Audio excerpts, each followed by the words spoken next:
পূর্বে হাঁস, পশ্চিমে বাস, উত্তরে খোলা, দক্ষিণ সাইড থাকবে খোলা, এই বাড়িটা সব চাইতে ভালো। এটা একটা কবির কথা।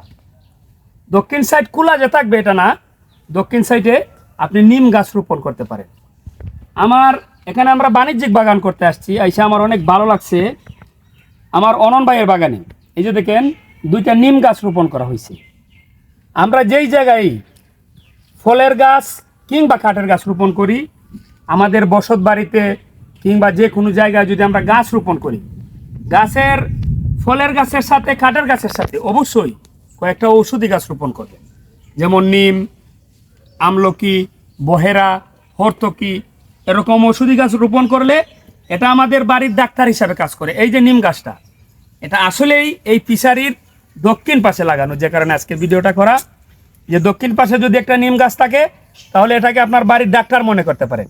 এর অক্সিজেনটা যখন আমাদের ভিতরে প্রবেশ করে মানব দেহের জন্য অনেক উপকার হয়। তাই বাড়ির দক্ষিণ পাশে নিম গাছ লাগিয়ে রাখবেন। ভালো থাকবেন, আল্লাহ হাফেজ।